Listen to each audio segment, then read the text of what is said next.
welcome to a nice Space Engineers video. As you may know, Warfare 2 has came out, and they've added a assortment of nice weapons. If you bought the DLC, you get a whole bunch of nice skins, a whole bunch of nice little things that you can add, a new camo, some new emotes, and a couple of new blocks that you get access to. Now, but with the update, it also released new weapons to use on ships. Now, if you don't know, people have been using modded weapons for, I don't know, the past how many years the game has been out. As soon as the game released, people felt very unsatisfied with the weapons and how they feel, how much damage they do, and how beefy they are against other ships, like in player versus player combat or player versus environment combat, such as fighting the AI ships. This is an AI encounter. I'm just finishing up the grinding up of it. I am currently using the build and repair mod. There's a couple others. Such as the ore, automatic ore pickup, and I believe a couple scripts. But other than that, yeah. But these weapons are amazing. Vanilla weapons, vanilla cannons that are very inexpensive and very easily usable compared to like any other mod that you could possibly have. Like they don't cause very much lag. They work like normal turrets. They help defend your base. They do about as much damage as a missile turret, and they shoot a lot faster. They have a very beefy sound to them. Like they just fucking Shrek whatever they hit. Sorry, I just drank some water. Pardon. It's very late. I'm going to be making a couple of videos such as the railgun, which is very, very saddening to see how disappointing it actually is. The railgun, in my honest opinion, is a very disappointing weapon. Compared to what they could have done, it's a real big letdown. It really is. Yeah. But yeah, these cannons are amazing. They're fairly inexpensive, as you can see from the build cost here. They cost a lot of steel plates, mostly a lot of iron, as you can see. That's very good. A few metal grids, that's not too bad. This is a little bit of cobalt. It's not completely terrible. Cobalt isn't the hardest thing to come by, but it also isn't the easiest, so that might get people a little riled up. But honestly, if you find a decent cobalt vein, these weapons are your decent cobalt and magnesium vein. These weapons are your key to survival. They do so much damage and pack such a big punch, as well as a huge knockback to whatever they actually hit. Like, you don't want to be hit by these cannons at all, because they are amazing at disabling blocks and also breaking them down with a couple of well-placed shots. Now, so they are a little wishy-washy on how they kind of shoot. Is that if you're actually shooting them, you'll probably miss every once in a while. But if you just let the AI shoot them, it'll be a lot more, a lot better at actually doing that supposed to be. Let's just quickly get in here. So as you can see, I'm going to quickly go into production and show you how much of these cost. For iron, it's 5 iron ingots, 2/3 of a nickel ingot, and 0.4 of a magnesium powder. This is amazing. Like, look how much a rocket costs. That's expensive. It costs silicon, nickel, iron, platinum, magnesium powder, and also uranium. And now it may be a small bit of uranium and platinum, but people know how shitty missiles are. Missiles are still terrible. They always will be terrible. They need to do a decent way to actually, buff them. So, autocannon shell, fairly inexpensive. Cool. Nice. That makes everything so much better. So, with these being super cheap and super inexpensive, you can just sort of kind of fire them. And And if you are constantly battling these NPC ships, if you just disable their throttle turrets and go grind them all down, you'll get a profit basically in the amount of gunpowder that you're getting. Now,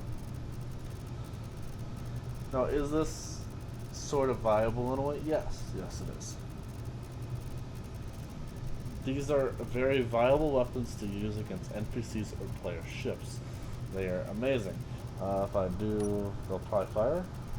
No, they do not. They're just moving around. Okay, cool. Their animation for moving around is pretty cool. When you actually go in to control them, I'm gonna do that real quick. Cannon. Let's do a decent one. Control. Okay. A decent range. Pretty cool. And by the way, these sound so beefy. Like, oh yeah. And the explosion of this, so they do explosive damage. That's energy damage. That's amazing. It's amazing to know. These are an amazing addition to the game. That's all of the steel. I guess I'm gonna shoot this thing. But these do an exceptional amount of damage. Like, you can also lock targets too.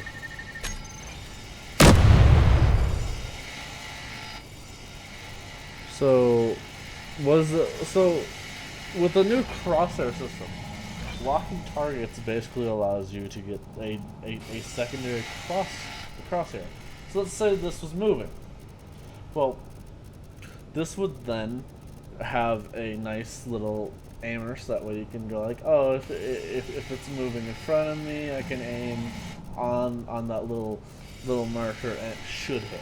It should. There's always the possibility that it will move when you're shooting, and that you'll be a little bit off, or they can try to evade the shots if you're small enough. That is possible. This is one of the cannons that are going to change the game and how it moves specifically. So, as you can see,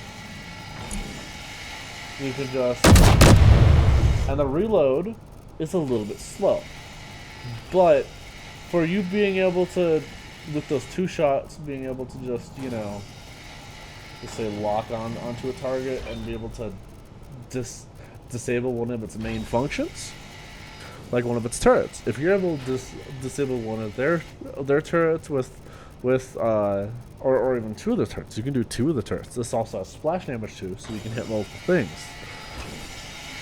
And by doing that, you can deal a lot of damage to the ship, crippling them, hitting them where it hurts very fast.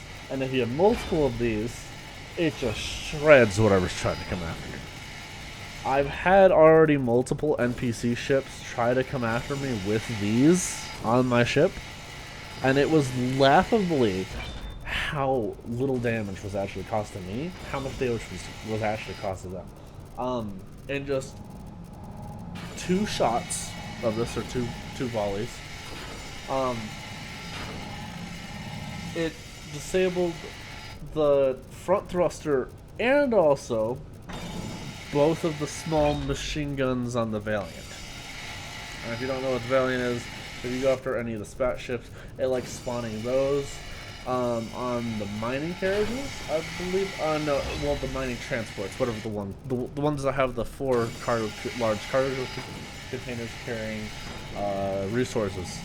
Those ones are always best to go after. And by the way, with build and repair, it's really easy just to take them over without losing any of the faction's rep by just flying up next to it and having it be able to mine neutrals and you being able to just go up there. Also, by the way, for whatever reason, there's a few of them that are bugged where they won't move. They'll kind of sit there, they'll just keep sitting there, and you'll either have to go grind them down or you'll have to blow them up. It's one or the other, really. Or you can admin remove them, or have an admin actually go in and remove them. I don't know why their AI is currently broken, but they just spawn sitting there and they don't move, and it's pretty funny. But yeah, these cannons are pretty good. They have a nice rotation speed. They have a nice They track pretty well. They rotate pretty well. They're not pretty clunky. They have pretty good deep depression in the turret. It's not all too great, but when it comes to fighting, you're mostly going to be using these on the sides of your ship, and you're going to be either being a support, shooting down for fighters, trying to shoot down fighters with these, or using these to cripple enemy warships in your fights.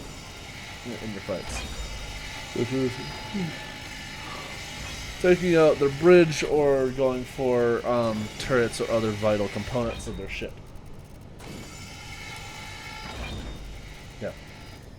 So that was today's video about the nice new assault cannons. These amazing things, which I'm gonna start plastering on all my builds. People have already started plastering on their builds on the workshops. If you haven't seen, almost all the workshop builds have them now. And only these. They don't use the artillery cannon. The artillery cannon, yes, it is nice to use, but it's too expensive. It's sort of like saying, yes, I have resources to burn and I'm using them on you. Like, oh, cool. Cool. Can you not? No. I'm just going to start shooting you with really expensive shells. Yeah, but the artillery cannon's not very much bigger. It's just a block taller. That's all. But these are really nice because they're shorter, they're a lot more concealed, they're a lot nicer, they look real nice with their nice model. They just feel sort of natural. They what they do really feel like is that they feel like the turrets from Star Wars that you see on the Star Destroyers on the back of them. Where they had all those turrets on next to the bridge, you'd be seeing these. They feel like it. They have the beefiness to them. They're amazing. But yeah, that was today's video. If you did like the video, please like and subscribe. Yeah, I will see you guys next time. Well, probably tomorrow or later today with another video on a new weapon. But yeah. Hope everyone has a great day and stay safe out there. See you next time. Bye-bye.